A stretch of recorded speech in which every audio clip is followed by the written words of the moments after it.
Selamat malam, Assalamualaikum warahmatullahi wabarakatuh. Teman-teman semua, apa kabar bang? Semoga sehat walafiat, tentunya profit konsisten, amin amin ya rabbal alamin. Oke, baik Lur ya, kita akan sharing lagi untuk analisis XAU USD. Nah di sini sebaik-baik re-entry adalah kita yang mengikuti arah tren ya. Kita boleh counter tapi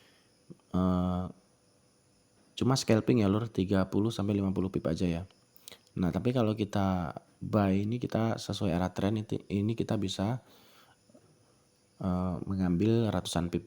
Nah, di sini memang ada re-entry momentum dari H4 ya di sini. Kita akan validasikan di sini ya re-entry, lalu time frame H1-nya dia rejection M50 dan juga ekstrim. M15-nya dia nah seperti ini ya, MHV ya.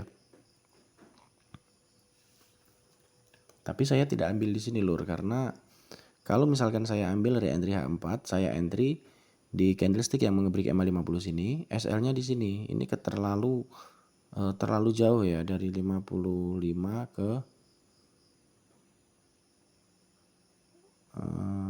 sini. 100 pip lebih ya, 100 pip lebih. Jadi nggak ini. Bahkan 200 pip itu SL-nya ya, 300 pip. Jadi nggak kuat saldonya ya. Jadi saya ambil di H1-nya karena kita kan udah tahu nih H4 itu kan arahnya mau naik ya.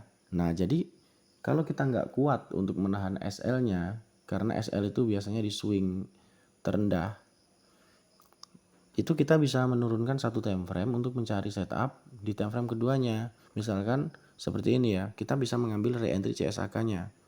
Nah, re-entry CSAK dari time frame H1 ini Lur. Nah, di sini kita bisa ambil di sini ya, CSAK-nya sini biar SL-nya pendek itu Lur.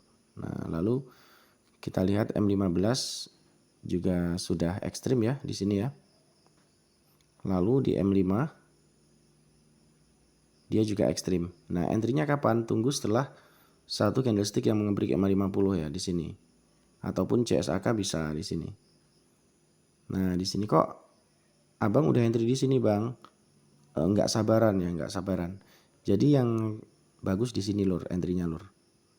Ya, untuk stop loss di sini ini masih toleransi kalau segini ya. Tetapi kalau kita ambil dari time frame H4 tadi di M15-nya dia jauh banget Lur stop loss-nya, dan di sini harga dia sudah running kurang lebih dari sini ya.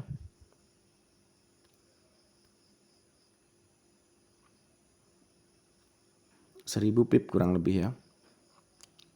Harga kurang lebih running 1000 pip. Jadi untuk analisis, jika teman-teman lorku nggak mampu menahan SL dari time frame H4, bisa mencari time frame H1-nya karena arahnya sama. Re-entry buy berarti kan signalnya kenaikan. Nah, kita tinggal mencari re-entry di time frame H1 ataupun di time frame M30 bisa, ataupun di re-entry di M15 pun juga bisa untuk memperkecil stop loss. Caranya seperti tadi. Kita validasikan sama seperti validasi pada umumnya, ekstrim, dan kita mencari CSAK dan ataupun momentum yang mengebrik M50 juga bisa gitu Lur. Intinya di sini mempersempit stop loss gitu Lur ya. Ini aja Lur ya, kita ambil dari re-entry H1. Ini aja SL kita itu 130 pip Lur ini. Dari 23 ke 10. 130 pip SL. Apalagi kita ambil dari time frame H4, berapa ratus pip aja yang kita resikokan ya. Jadi